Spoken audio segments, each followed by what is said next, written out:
विपाशा जी दिल्ली से। श्री हरिवंश महाराज जी, आपके चरणों में कोटि कोटि नमन।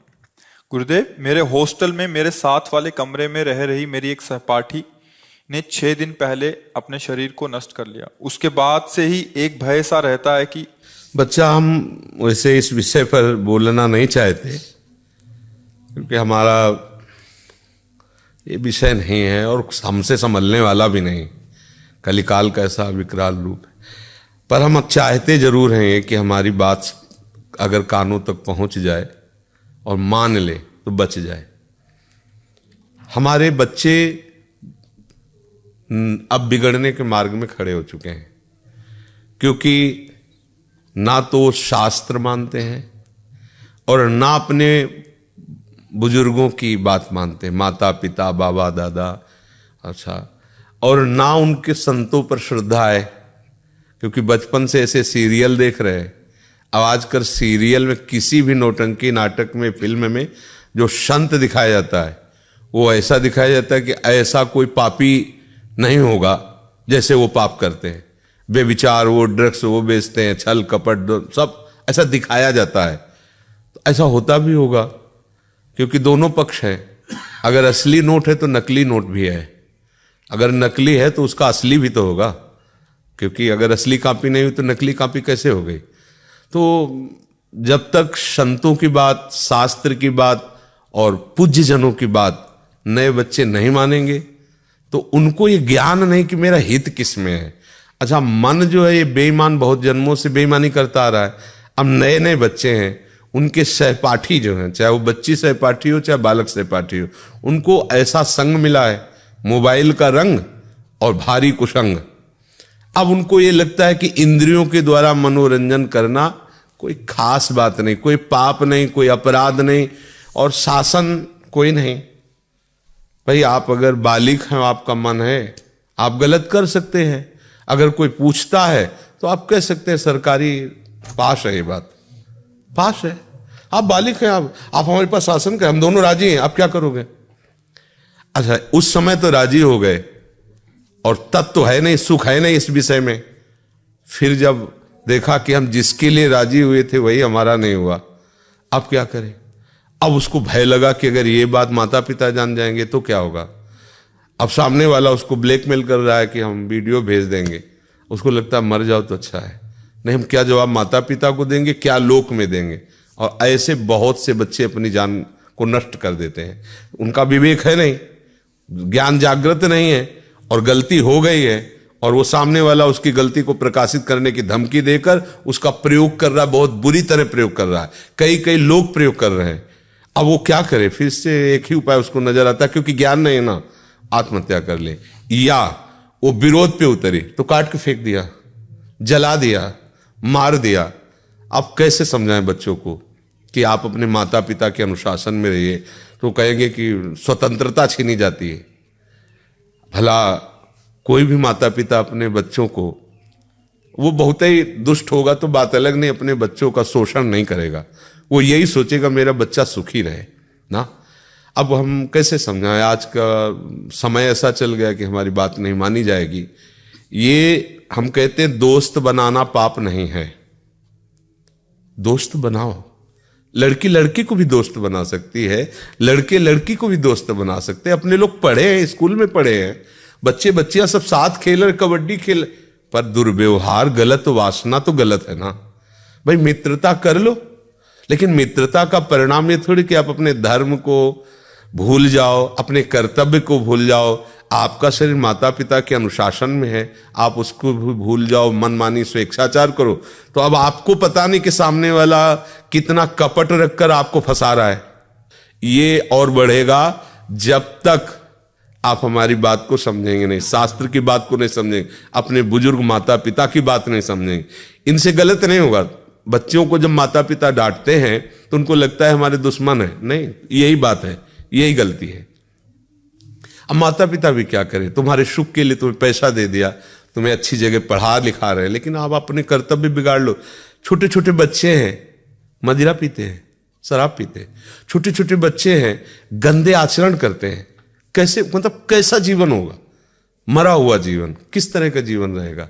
अब ये बातें अभी कहें तो कहेंगे तो पुराने जमाने के बाबा जी हैं ना, आज के नए समय को ये लोग क्या जाने, यही पुरानी वो पीटते रहते हैं कि माता पिता की मानो, धर्म मानो, ये मानो। वो तो ऐसे विरोध करेंगे ना बच्चे ना, वो सब। पर धर्मो रक्षति रक्षिता, यदि आप धर्म की रक्षा करोगे तो धर्म आपकी रक्षा कर लेगा। तो देखो छोटे छोटे बच्चे अपनी जान दे रहे हैं। बहुत मतलब ये कुछ खुल जाता है, कुछ नहीं खुलता, बहुत ऐसा होता है। और ये तब तक नहीं सुधरेगा जब तक हम स्वयं नहीं सुधरेंगे। हमें चाहिए कि शास्त्र स्वाध्याय करना चाहिए, संतों की बातें पढ़, जैसे भाई जी हनुमान प्रसाद पोद्दार जी, पूज्य राधा बाबा, बड़े बड़े महापुरुष हैं, छोटी छोटी पत्रिकाएं हैं उनकी, छोटी छोटी पुस्तिकाएं हैं, उनका स्वाध्याय करो, कल्याण मंगा लो, उसको पढ़ो, तुम्हें पता तो चलेगा कि तुम्हारा कर्तव्य क्या है। हम कह रहे भगवत प्राप्ति, भजन करना छोड़ो, कम से कम जीना तो सीख लो, कैसे जीना, कि पुरुष क्या है स्त्री क्या है। गांव में कबड्डी खेल रहे, खेल खेल रहे, अब ऐसे कोई मतलब निर्विकार है, हम वो तो देखा है ना। अब अभी बच्चा है, वो 13 में पहुंचा है और ऐसे आचरण कर रहा है, आंखें धस रही हैं, खड़े होने में चक्कर आ रहा है और लघु शंका में वीर शक्ति जा रही। अब बताओ कैसे सुधार होगा? अब ये क्या बनेंगे? गृहस्थ बनेंगे, विरक्त बने, क्या बने? कुछ नहीं, केवल जीवन का नाश कर दिया। अब चाहे जितना खाए पिए, नहीं बनने वाला शरीर, शरीर ही नहीं बनेगा तो उत्साह नहीं बनेगा, उत्साह नहीं होगा तो ना तो गृहस्थी लायक रह गया। अब कैसे बच्चों को समझाए? अगर उनको समझाने की चेष्टा करो तो उनके अंदर ये विरोध वृत्ति आती कि तो बाबा लोग हैं, वो लिखी पड़ी बातें बोलते रहते हैं, आज के समय में थोड़ी है। तो आज का समय आपको कहाँ ले जा रहा है ये तो भी देख लो ना।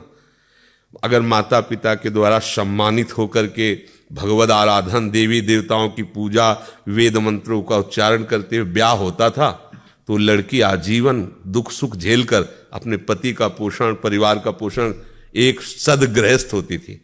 ऐसा देखो ना पुराने समय के, देखो घर परिवारों में ऐसा लड़ाई झगड़ा भी हुआ तो थोड़ा बारा कष्ट सहकर एक दूसरे का पोषण करते हुए फिर ऐसे पर। अब यहाँ आज जरा सा मन के वो पूछ लिया कि तुम कहाँ गई थी इतने समय तक, तो पेपर रखा है तलाक का, आप तलाक कर दीजिए। आप हमसे पूछ नहीं सकते, हमारा जीवन स्वतंत्र, तलाक कर दीजिए। या उस पुरुष से पूछा कि आप कहाँ थे, आदि दोनों मित्र हो, दोनों का अधिकार एक दूसरे के जीवन पर, दोनों एक दूसरे के विषय में बात कर सकते हैं। खत्म, वो अपनी बैग उठाए अपना चल दिए, वैसे क्या है जीवन। तो हमें लगता है अब इस विषय में हम लोग बोलें भी तो क्या बोलें, कोई समझने वाला नहीं। क्यों? आपका भोजन ठीक नहीं है, आपका संग ठीक नहीं है, आपके अंदर कोई भागवतिक साधना नहीं, तो आप हमारी बात कैसे समझ पाओगे? आपको सब बकवास लगेगा ना, क्योंकि आप जिस जीवन में जी रहे हैं वो ये जीवन बिल्कुल विपरीत पड़ेगा। आप धर्म से चलो, आप शास्त्र सम्मत चलो, कोई मानने के लिए तैयार नहीं। ले इस विषय में क्या कहें। पर हम फिर भी प्रार्थना करेंगे नए बच्चों को कि कोई भी बात ऐसी न रखी जाए अपने जीवन में जो ऐसी स्थिति ले आवे कि हमको मार दे। आखिरकार तुम्हें कोई मान लो दोस्त मिला है, आपको ले जा रहे, तो आप इतना नहीं समझ सकते कि क्या कर सकता है, चाहे पुरुष हो चाहे लड़की हो, क्या कर सकता है। आपके पास अधिकार कौन सा है अपने को देने का? गुरुजन है, माता पिता, थोड़ा उनकी भी सलाह। हम कोई भी वस्तु जब ग्रहण करते हैं तो या तो हम में योग्यता हो और या फिर हम योग्य पुरुषों की सलाह ले, दोनों बातें होती। राजा सर्वसमर्थ होता पर मंत्री सलाहकार होते हैं। तो अपने बच्चे हैं, अपने गुरुजन बड़े जन हमारे सलाहकार है। अगर हम कोई कदम रखें तो बुजुर्ग और माता पिता को चाहिए कि बच्चों के साथ मित्रवत व्यवहार करें, माता पिता की तरह व्यवहार न करें, दोस्त की तरह, कि वो अपनी हर बात आपसे शेयर कर सके, बता सके, बैठाल के करना चाहिए। चाहे बच्चा हो चाहे बच्ची हो, कि देखो तुम्हारे माता पिता तो हैं लेकिन तुम्हारे दोस्त भी हैं, ये तुमसे बड़ी से बड़ी गलती हो जाएगी तो भी हम तुम्हारा साथ देंगे, पर हमसे छुपाना मत। तुम जहां कहोगे, जैसे कहोगे, हम खड़े हैं वहां, पर हर बात हमारे नॉलेज में होनी चाहिए। इतना अपने बच्चे को प्यार देना। देखो अगर प्यार नहीं दोगे, शासन केवल करोगे, तो फिर बच्चे हाथ में नहीं आएंगे। उनको इतना प्यार हो कि उनको लगे कि मैं अपनी गलती अगर माता पिता से कहूंगे तो मुझे बचा लिया जाएगा। अब जैसे उसने देख लिया कि अगर ये बात माता पिता जान गए तो जिंदा मार डालेंगे, इतना भय है, और वो आदमी समाज में अब विख्यात कर देगा। अब क्या करें? उनको यही, बच्चे हैं, बस एक ही रास्ता निकलता है कि अपने आप को खत्म कर लो। और ये घोर अज्ञान की बात है। ये जीवन ऐसे थोड़ी मिला है नष्ट करने के लिए। हाँ, इस लोक में परलोक में सदैव आनंदित रहो, ऐसे आचरण करो, ऐसे भाव से चलो। माता पिता को चाहिए कि बच्चों को छूट के साथ विवेक भी देने की चेष्टा करें, उनको ज्ञान देने की चेष्टा। एक छोटा सा बच्चा मिला तो बताया हमारा टीचर हमको सिखाता है कि बेड स्पर्श क्या है, वो मतलब गंदा स्पर्श क्या है, गंदा देखना क्या है, गंदा छू। हमें अच्छा लगा, छोटे बच्चों को ज्ञान तो हो रहा है कि अगला ऐसे छू रहा है तो गलत हो रहा है, ऐसे देख रहा है तो गलत हो रहा है। ऐसे माता पिता को भी अपने बच्चों को सावधान करना चाहिए। नहीं आगे समय ऐसा आता जा रहा है कि आप तो सब देख ही रहे हैं, आप तो संसार में हैं, हमें तो कभी कोई छुटपुट घटना सुनने को मिलती है, आप लोग तो पेपर है समाचार है, तो देखते ही हैं।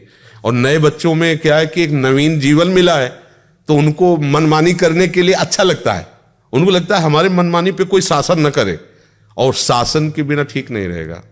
मनमानी तो मन तो बहुत विचित्र, कहीं भी कैसे भी फंसा देगा।